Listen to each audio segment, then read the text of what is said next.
Hello, my dear folks, my dear audiences. Welcome to the show. My name is Jack Shaw on the East West Show with lots of proud. Well, anyway, it is our show. It is our show focusing on our own life. No, nothing else. That's it. It's ours, ours, ours. So, talking about our stuff though, day-to-day life is the issue. Day-to-day is my concern, also the concern of this whole show at G&E TV. If you recall, during the past 8 or 7 years, we never stopped talking about the CALA issue. CALA stands for California Citizen Against the Law Abuse. It's a good name. That is a name that I find myself devoted without being forced. I willingly chose to do so, and all the credit goes to my good friend Mary Ann Maloney. She is the one who introduced me to the big program, and she proved to be a great individual herself, as well as a good friend. And today we're going one step further. She has brought an excellent individual. He holds a very high position in the CALA Institute.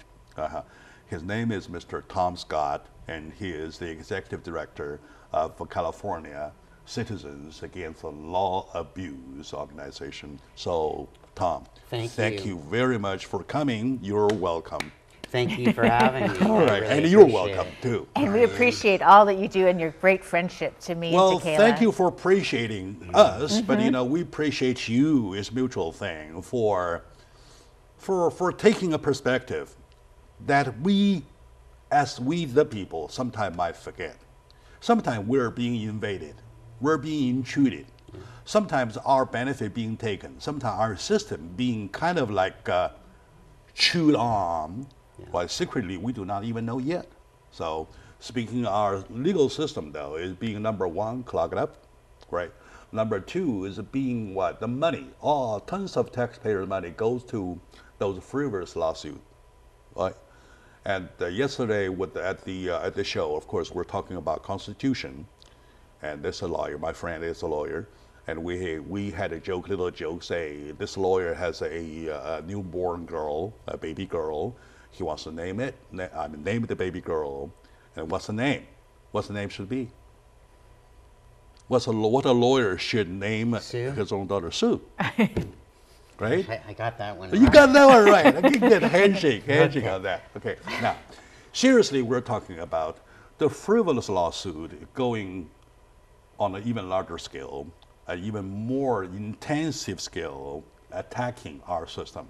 I would like to give the mic to Mr. Tom Scott to start the whole thing with, to first bring us a background story about how we are doing, right? So you and I. Oh, by the way, so you're not there as a listener. I need your opinion too. Okay. All right, good. All right, go. So Tom, please. Well, I mean, CALA, as you said, is a nonprofit. We educate the public about frivolous lawsuits, but we also try to educate the public about how litigation impacts everybody's lives. You know, there is not an area that you can discuss that litigation lawsuits are not impacting schools, your cities, your counties, healthcare. So our organization at a grassroots level tries to educate the public about these. We have 50,000 supporters statewide. That's why it's critical for us to get on shows like yours. 50,001. Yes, 50,001. And one, yeah. But it's critical for us to get on your show, talk to the public about how litigation is going to impact them. So, and one of these particular issues, which would probably not even come on an individual's radar, really deals with an old issue of lead paint. Lead paint. Lead paint. Lead paint was used in this country up till 1978. It was then banned by the federal government. Companies got out of it, but up to 1978, they were free to use lead paint in interior homes, wherever. And what happened was, after sort of 1981, a lot of lawsuits started to come forward. The trial lawyers, and as you know, the trial lawyers are a very big force, personal injury lawyers, very big force in this nation and California. And they started to file product liability lawsuits against the paint industry. Okay, all right. They that weren't- I'm familiar with, yeah. They weren't very successful with that strategy. And so about 15 years ago, they started, or even further back, they started really looking at public nuisance lawsuits, teaming up on a contingency fee basis with cities and counties and suing the paint industry under public nuisance. And one of the reasons they looked at public nuisance was because, one, there's a lower threshold. Two, I think their thought was, well, these cities and counties will buy in because you're not going to have to use, you know, public funds. We'll do it on a contingency fee basis. Everybody will be happy. We'll win a big verdict. All right, okay. And so they started on these public nuisance lawsuits. 7 times around this country they were defeated. You know, they couldn't win. However, in California, 15 years ago, they filed a public nuisance lawsuit with 10 cities and counties. I see. City of Los Angeles, County of Los Angeles are involved in this. Took 13 years for a judgment to come forth, and this was by a judge. There was no jury, All right. just a sole standing judge appointed by Gray Davis in Santa Clara County. He came forward with a judgment against the paint companies for $1.2 billion. Wow, 1.2 billion with a B. Yeah, billion. With a B, all right. And in this judgment, you know, he declared, you know, literally homes in all of these cities, these 10 cities and counties, they would be deemed a public nuisance.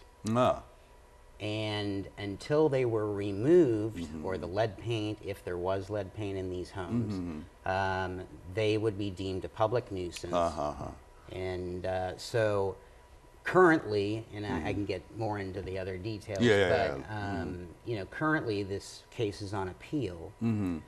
But really what is going on here is, you know, 15 years ago, cities and counties joined this lawsuit. And I don't think that they really realized the kind of impact or ramifications that were involved. This wasn't about whether you're, you know, on a contingency fee basis with a trial lawyer, or you're using public funds. With this judgment, even though it's being appealed, you know, your home, if it was built prior to 1981, will be labeled a public nuisance. And then will be devalued, depreciated. Depreciated? Yeah. It will take Okay, we'll years. touch that part later when we have plenty of time Sure. going into the detail, get the job done. To my audience today, we're talking about the frivolous lawsuit situation in California. And to my surprise, I know something is bad going on. To my surprise, it's going even worse, right? And I got a little question to my friend, Marianne. What's the difference between, of course, you're not a lawyer. I'm not asking a lawyer. I'm just asking about the basic sense, right? The basic understanding. What is the difference between the liability laws and the public nuisance laws? Why the public nuisance law offers more room for this frivolous lawsuit, please? Well, it was a strategy of the trial attorneys who brought this issue forward, that they weren't getting anywhere with a product liability type of lawsuit.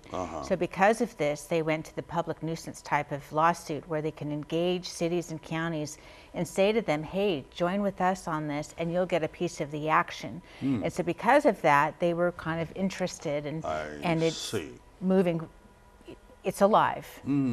So, in other words, this whole thing is going more legit.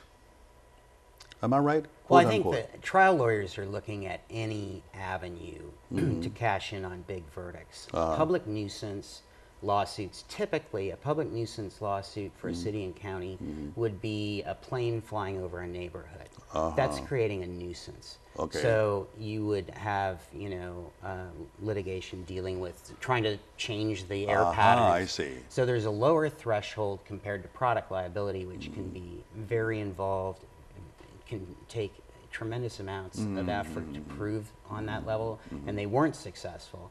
Lower threshold for them on public nuisance. Will make them more successful. And the fact is, you're in front of one judge. One judge, no jury. Okay. You can literally, this case, 13 years to get the first judgment. And it, evidently the paint companies are going to have to fight, because if it stands, it will serve as a precedent nationally. And you'll see these, once again, pop up all over the nation. All right, okay. So, all right, my dear audience, today we're talking about frivolous lawsuits in California. And California, dear California, is our own California. Yet our legal system is clogged up due to those frivolous lawsuits. There is more than 1 million cases filed each year, and every single year in California. A good part of it, a big chunk of it, being the frivolous lawsuits. And speaking of these frivolous lawsuits, there are lawsuits going from bad to worse and to even worse, and going on and on. Now we're talking about applying the public nuisance laws, to which has a lower threshold to apply to get the money, to get the part. So now joining me, my good friend Marianne Maloney, and who is the one who started the whole thing 8 years ago, you and me. And we're joined also by Mr. Tom Scott, Executive Director of California Citizen Against Lawsuit CALA. Stay with us. We'll take a short moment. When we come back, we'll go into it, see what is there exactly in the core. So stay with us.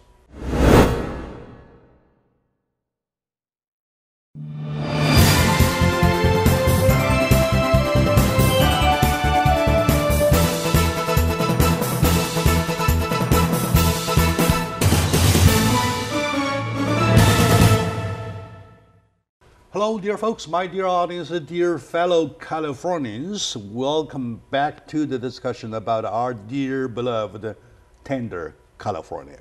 California is very tender now because it's being attacked from all directions, by all kinds, including this frivolous lawsuit. With frivolous lawsuit, we have, thank God, we have a system founded by this great individual, and this great individual, and many of them, more than 500,001, which is confirmed, right?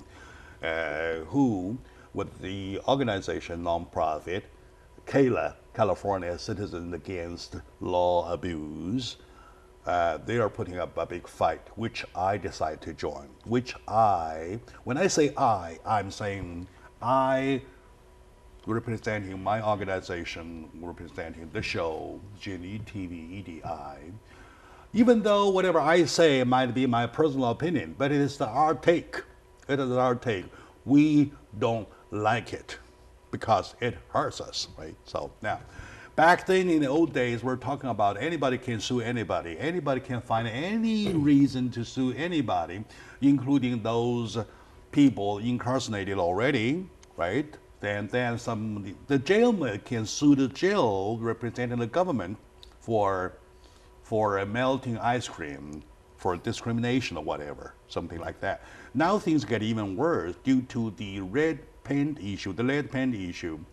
Lots of industries, the paint industry being sued. So we are now digging into it, seeing what exactly is there. Yeah. Understanding the condition. Remember last time we mentioned that what is happening is exactly versus the situation that we have a bad economy, which we just climb out a little bit, our nose a little above water just now, and we're hitting our business owners, especially small business owners, in a hard way, which is totally wrong, right? Get to the lead paint issue, Tom. What exactly? Okay, now, put it this way. The defense, I mean, the ones being sued are the manufacturers of the paint, right? Yes. All right. Okay, now, by logic, they are not producing lead paint now. No. why are they being sued for something they did about 2 decades ago, 3 decades ago, 4 decades ago, a century ago? Well, honestly, if I had that answer, I probably would be a wealthy That's man. $1 million question. Are you aware of that? And gosh, I wish I could answer that. Okay, good. But this is, we have a great system. Our judicial system is great. Our legal system is great. Sometimes. But there is abuse. And, for me and my organization, Kayla, for the life of me, it's no longer about the paint companies. This verdict, if it stands, is going to be about your viewers. It's going to be about homeowners. It's going to be about title companies. Yeah, of course. It's going to be about cleaning companies. Because if people can't sell their homes because they've been designated a public nuisance, and especially having come off 2007, where real estate prices plummeted, the head of the LA County Board of Realtors said that this verdict could cause a very similar plunge in housing prices as we saw in 2007. So to me, whatever the cities and counties were thinking by signing on with the personal injury lawyers and trying to get a quick, or what they thought would be a quick judgment, is now the people that are going to be impacted are all of the constituents of all these city council members and county board of supervisors. Slow down a little bit. I know that we have a zillion of issues to make. Let's peel the onion layer by layer. Let's see. I can't understand why those frivolous lawsuit lawyers are suing because they want money, right? Because they want the chunk of it, because they call contingency basis, right? Okay. On the other hand, though, why would the government, why would the city, the county get involved? What are they expecting? Well, I think, and this is where my question to any city council member, it's one thing, the individuals who signed on 15 years ago, some are maybe there, some are gone. So I really believe a lot of the current city council members, boards of supervisors, really, have no clue that they're involved in this lawsuit. So one of the things that we want is the public to start asking, City of Los Angeles council members, County Board of Supervisors in LA, why are you involved in this lawsuit that has been going on for 15 years? Yeah, that's my question. And is going to affect my real estate prices, potentially. Yeah, forget that part. Yeah. So that's exactly my question. Why are you involved as a city? And I think the short-sighted, the short-sighted argument might be we thought we would gain minimal money. I think this lawsuit will actually cost cities who pays who? Who money. Pays who?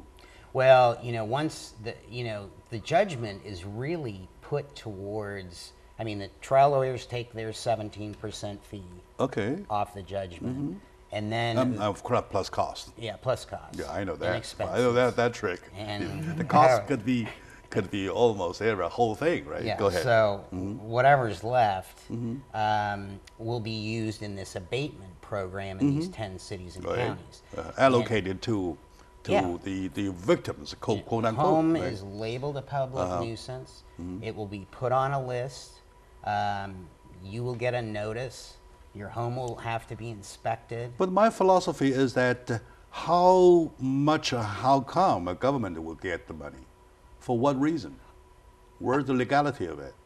I would honestly think... For city government or county government or whatever.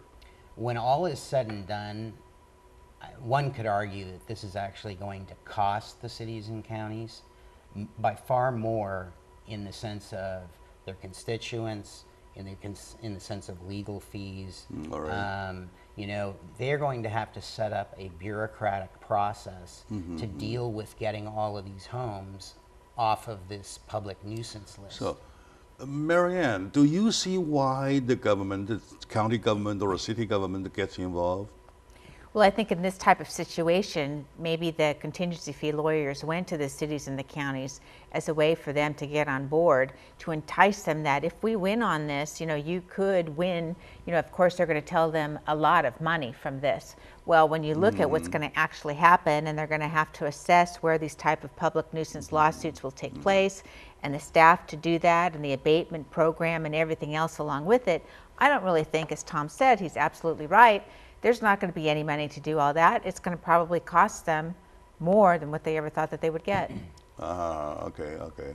So in other words, they are dragging the government in just to enhance their suit, the case. Well, yeah, I think right? I would That's argue probably, that, according to Tom, that's probably the only reason, only incentive that I can figure out, we can figure out. well, it lends, I think for the trial lawyers, it probably gave them a sense of credibility. Here we have all these cities and counties, they must be concerned, so they've signed on. There's sort of the decoy for me, the personal injury lawyer, that really is just going after the big verdict. I'm going to get my 17+%.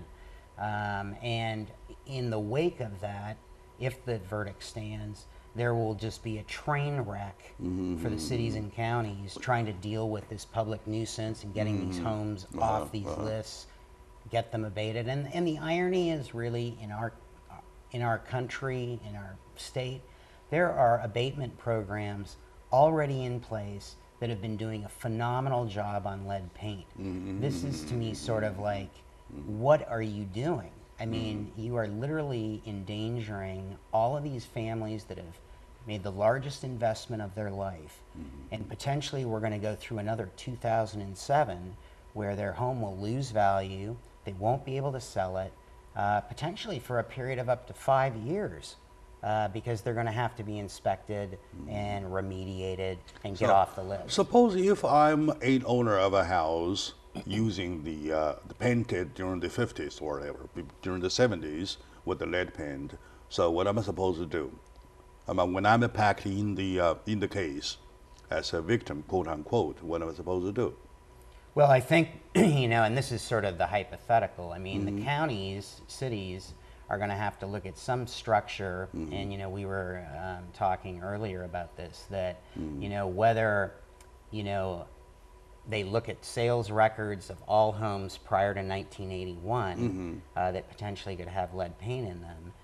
Will be sent a lien. There will be a lien placed on your home, and the only way to get off that lien is if you come in, sign up, so we can take a look and inspect your home. If we inspect it, remediate it. Who pays for the inspection? Well, and this will be part of the judgment, and that's where this 1.15, 1.2 billion is going to burn up faster than a forest in the Sierra Nevada. I mean, it might seem like a large amount of money on the surface, but when you're dealing with San Diego, City of San Diego, LA, Santa Clara, Alameda, San Francisco, I mean, you can imagine, we're probably talking, what percent of the homes in California's inventory are pre-1981 in those 10 counties? Sure. I mean, it's 5+ million homes. Okay. So to my audiences, this discussion might be an education to you, including myself. Remember last time you were on the show, I mentioned my good example myself. I got one time a letter that has a check of 7 pennies, which is my payment being a Cadillac driver. There's somewhere, somehow, I don't even know, Cadillac lost the case being sued. And then I got my disbursement of 7 cents, 7 pennies, US penny, which I framed. And I put it against the wall as a souvenir. Right? This is how funny those cases are. As of yesterday, exactly yesterday, I saw something in my letterbox, and then it says, it is a court mandate letter to send to everybody, a lawsuit against the Target, something. You know what I did? Within 2 seconds, goes to the trash. So, my dear audience, we do know that we enjoy this beautiful flag, which represents our democracy. which means our right, right? We have all kinds of rights. We have a set of bills called the Bill of Rights, right? Are we applying our rights too much? Or are we being taken advantage of, including our own system? That is the thing we have to make it on a wake-up call, right? Speaking of the wake-up call, my dear audience, today joining me are two wonderful individuals from CALA, the Executive Director of CALA, Mr. Tom Scott. Thank you very much for your statement. I get more questions to ask you. And also my good friend, old friend, Marianne Maloney, who brought Mr. Scott here. So we want to go even deeper into the case to find out what the cost of the case itself, though. Right. So stay with us.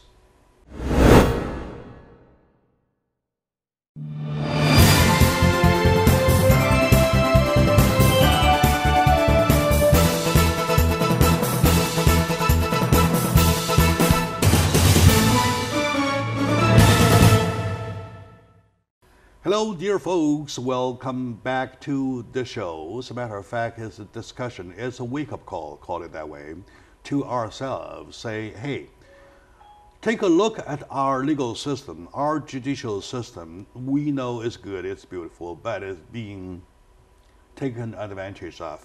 So, speaking of the frivolous lawsuit, though, which is the issue that we've been talking about for several times, to my surprise, this is the first time I learned that there is an enlargement on the movement applying the public nuisance laws, which has a lower threshold to get those industries sued, right? So, now, with me, Mr. Tom Scott, Executive Director of CALA, and Mary Ann Maloney, and the Regional Director of CALA.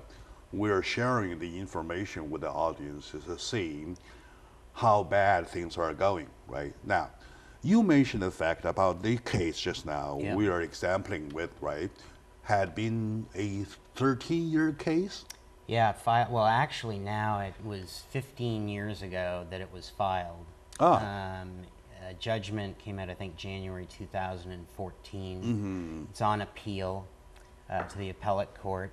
And, you know, evidently it's hard to predict which way these things are going. But I think what we're trying to encourage your viewers, homeowners, people that are concerned what might happen if this verdict stands, is that, look, the cities and counties, whatever short yardage they thought they were gaining by being a part of this lawsuit, they should really get out. The law, you know, just get out of this lawsuit. I don't...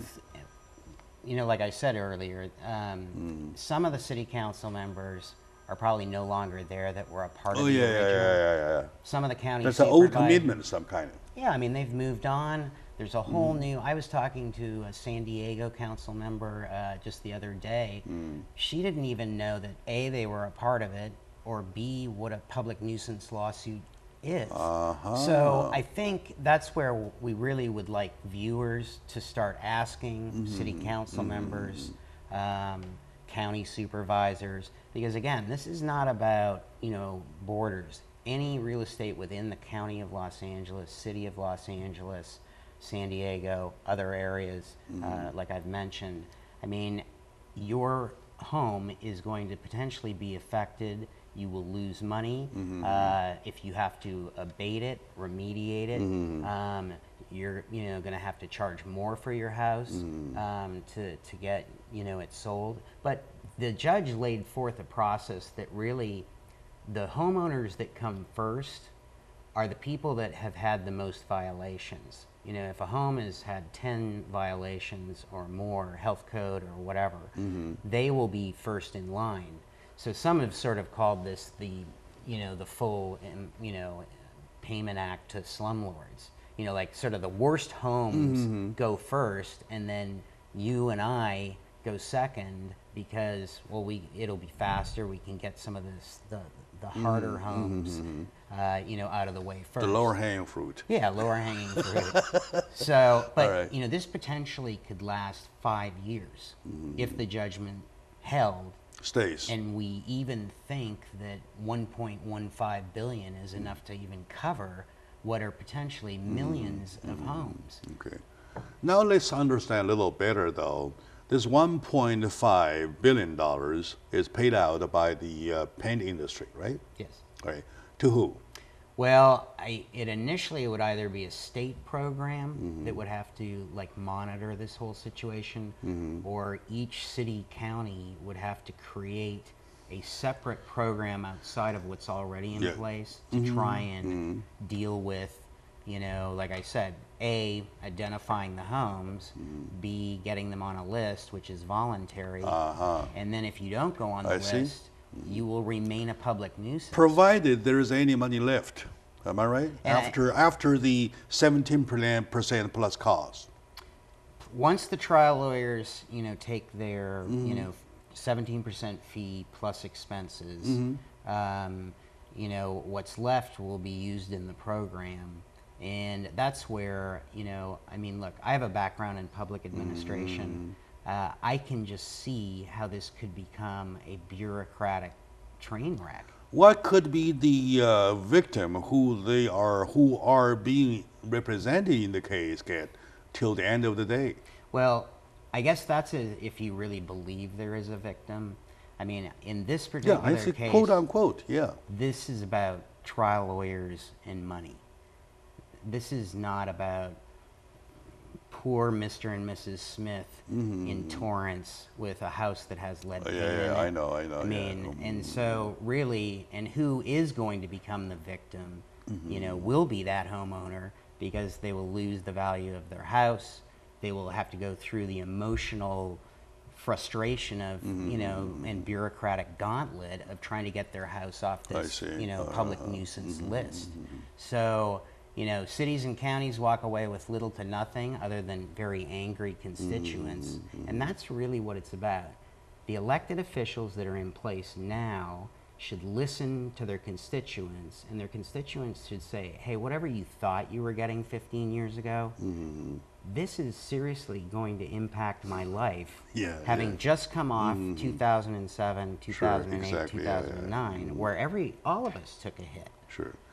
To Marianne, when we started, we were talking about lawsuits. I got my finger hurt by a door or whatever, and then for that I sued my employer, and for that, for work comp, whatever, I got paid a lump sum of money, which, well, is a bad case, but I can't understand, right? Okay, now they went a second level, talking about the ADA laws. Okay, somebody put a mirror, unfortunately, lower by 1 inch, for example. That's a violation to the ADA laws because somebody dies from it, from a mirror that's 1 inch lower than it's supposed to be, and I can a little bit understand, right? Now, we're talking about another level. People suing the companies. I'm in the business back in the middle part of last century, when the time of when lead paint was prevailing, though. I grew on lead paint.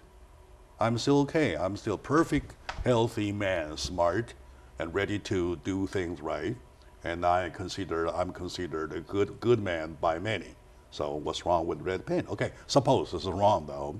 So they are really digging that out. How do you adjust all the three levels?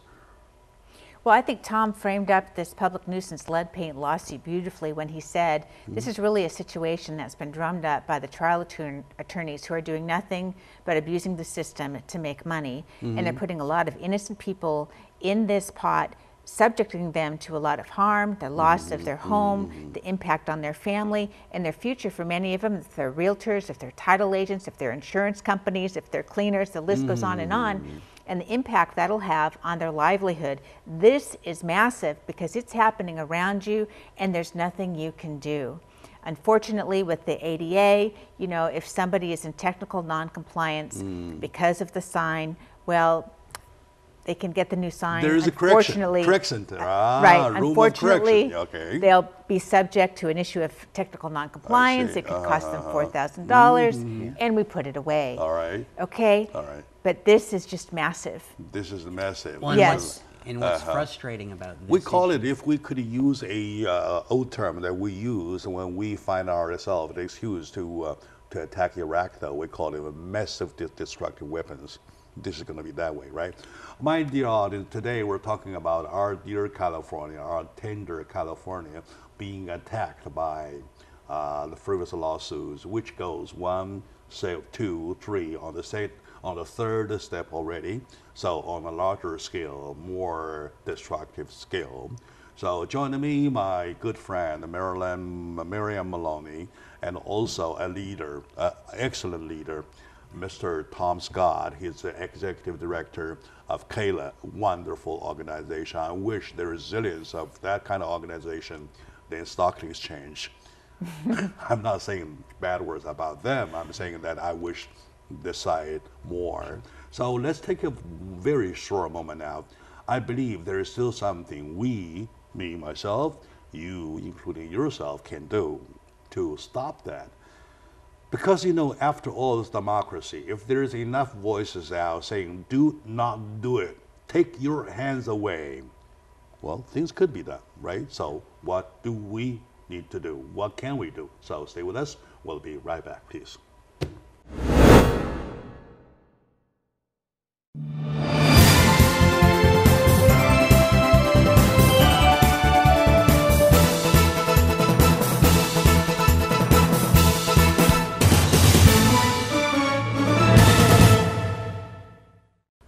Hello, my dear beloved audiences. I love you a lot, and I know that we all together, we love our California because it's our own home.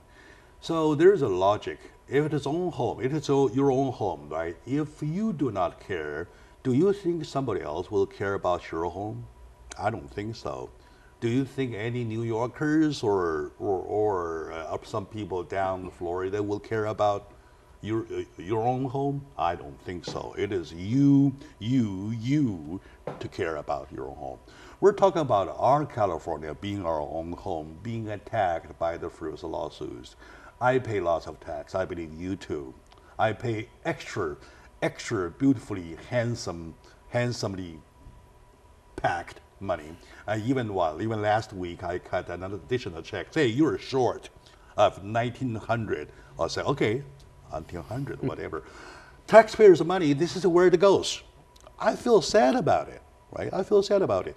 My friend, Tom Scott, Executive Director of CALA, California Citizen Against Law Abuse, just now says it took 13 to 15 years to reach to that verdict, which point fingers, punishment, to the paint industry, which is now in the course of being built, right? Yes. Right. So now we're talking about, we have an open wound, which is the blood is gushing out, right? So it's our blood, it's my blood too. So let's be responsible for ourselves. So what can we do, Mr. Director? Give us something. We need to do something. Well, I think there are a couple of things. I mean, other than becoming a supporter of CALA, CALA.com, which is a must. If you do not want to go through what you've just gone through during the Depression of 2007 to 2010 and watching your housing prices collapse. Because this is what potentially is going to happen. If your home is labeled a public nuisance, I mean, if your home was built prior to 1981, the odds of your house being labeled a public nuisance is dramatic. And it will affect the price. Okay. It will affect not just homeowners, it'll affect all relative industries, which then has a ripple effect across the state. Our state, some believe, is recovering. I still think our state has a long way to go. No, long way to go. CEO Magazine has ranked California dead last for its business climate for the last 10 years. I mean, these are the people that make decisions to bring jobs to build in this So state. we're just killing jobs. But I think, I know, and California has a long way to go on regulatory environment, tax environment, legal reform, which is what we're dealing with, which honestly, I could argue the legal climate is maybe even more critical because a lawsuit can put you out of business. A tax, a regulation, you sort of deal with, you tolerate. But what people can do on the lead paint issue, they need to contact their city council members. Okay. They need to contact their county boards of supervisors. They need to say, why are we involved in this lawsuit? This lawsuit, if it sticks, potentially is going to have a huge impact on my real estate, my home, the value of my home. And so ask them, their elected officials, to get engaged. Secondly, get out of this lawsuit. This lawsuit is a train wreck waiting to happen. If you're there, sign off. Yeah, just get out of it. Ask the city attorney, ask county council, you know, enough is enough. This thing has gone on 15 years. It makes no sense. It's going to cost us more than it is going to benefit us. And then also join our coalition, you know, to stop this lead, you know, these cities and counties and get them out of it. All right. I mean, I think those are what, you know, one, raising awareness, talking, people talking at the local level.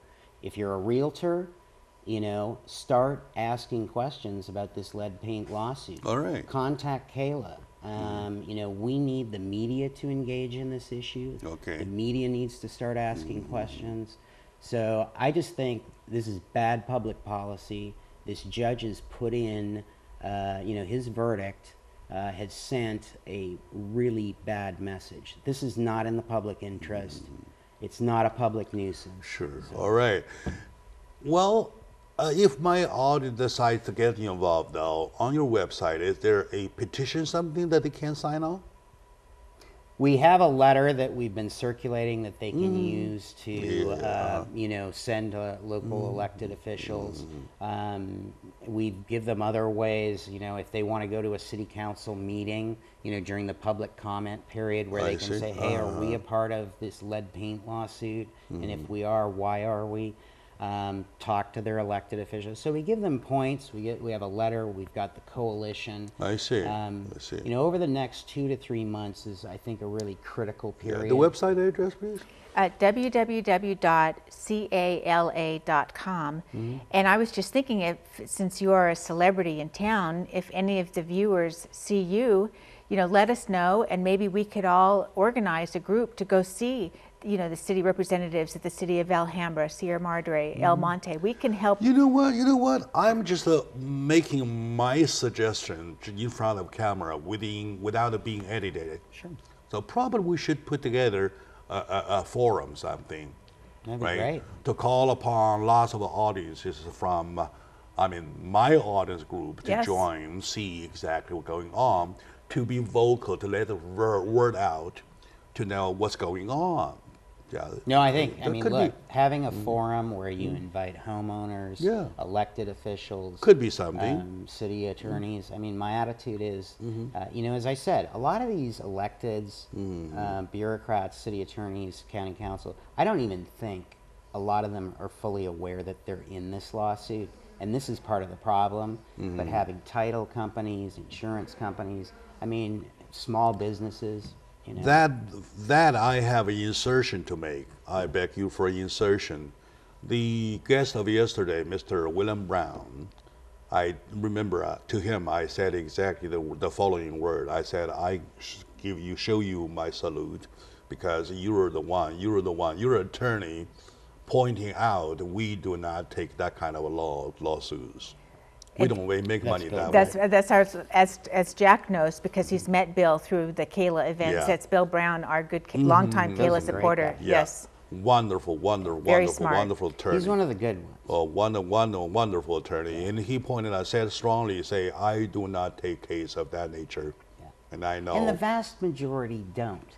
You know, every ADA, you know, there's a small group of shakedown artists, Prop 65. Shakedown artists.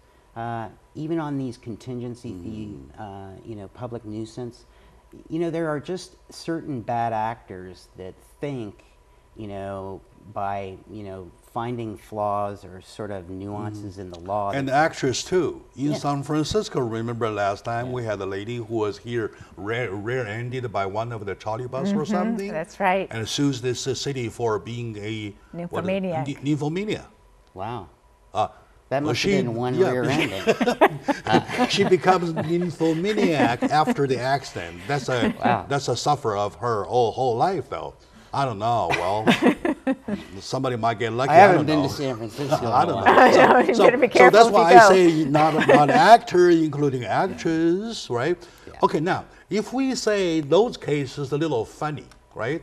So we can just laugh about it. We know we can rely upon the judge. A judge will have the basic sense to tell, okay, come on, take her out and buy her a ice cream bar. She will be happy. That's it. Frozen Right? ice cream. Frozen, yeah. Make sure it's frozen. Yet we are facing a more serious one now. The serious one being that you have a house, I have a house. Go back to the chart of history of the house. Say, find out what year it's built, what kind of paint it used. If you find your house there belonging to that category, though, what do you want us to do? Well, I think, like I said, I mean, you need to engage in this issue because, like I said, this state has had remediation programs very successful, and even this judge in Santa Clara did not want to listen to the scientific evidence. I mean, despite everything that was laid out, he went with this judgment. And I mean, officials with the counties and cities will say that we've had a very successful abatement remediation programs in place on lead paint. Okay. That actually stirring this pot potentially could be more dangerous. Could go to jury trial. I don't know why it was given to a judge. Sometimes, I mean, honestly, I think the feeling is that potentially, if a case like that went to a jury trial, it potentially could be, the outcome could be worse. Sure. Now that we're that deep in the case already, 15 years already, though, one more step. Well, right? now it goes to an appellate court, which I think has 3 to 5 judges. And, I honestly have no idea. And that's why I think, look, this thing could keep going on, and it's not benefiting the cities and counties. I mean, the elected officials that are in play, I don't know a lot, despite, this economy's changing a little. I mean, the fact of the matter is cities and counties are struggling, and they don't need to be a part of a lawsuit that's not really going to benefit them. And Cities and counties need to create more jobs, not more lawsuits. Yeah, exactly. That's why last time you put an ad on my magazine saying that we need jobs, not lawsuits right. like that. And also, remember, this could be related. I never thought I could apply that, but I decided now I should apply. Last night when I was doing my homework, talking about Grace, though, you know what's happening in Grace? So everybody is trying to take advantage of the system, which now goes crashed. Right? There is a little island with 2,000 people, and there is a kind of 490 people filed kind of absolutely blind. And this guy finds so interesting, how come a little island with only that little population should have that many blind people taking government benefit 100%, and there he find out only 40 of them, 40 of them, not 400. So the others are fake, right? Fake. And that's exactly, you say, oh, I'm surprised Grace has crashed. Well, it couldn't be not crash if everybody think that way.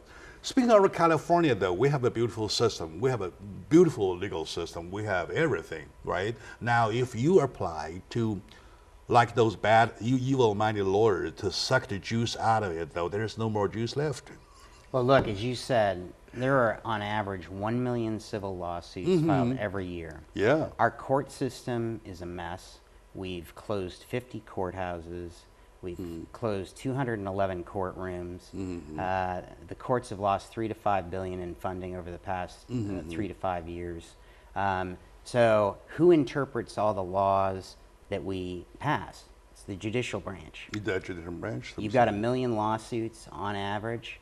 I mean, it only costs $430 to file a lawsuit, whether there's merit or no merit. Yeah. And a lot of people that file these shakedown lawsuits get the fees waived anyways. So while we have a perfect system, this system needs a lot of work. And our nation needs a lot more personal responsibility. Down to the very point, the system itself needs protection. All right. Okay, my dear audience, we went over time already. I'm very sorry for having done that. But one thing for sure, that we are not done yet. So we wish to come back, find another time, come back to continue to talk about it until it is heard by everybody. So my appreciation goes to you for watching, and also goes to Mr. Tom Scott, Executive Director of CALA, California Citizen Against Law Abuse. God bless you and the organization, please. And my good friend, Marianne Maloney, the Regional Director of CALA, California Citizen Against Law Abuse. All right, my salute and my appreciation. Thank you very much, and we'll see you next time for sure.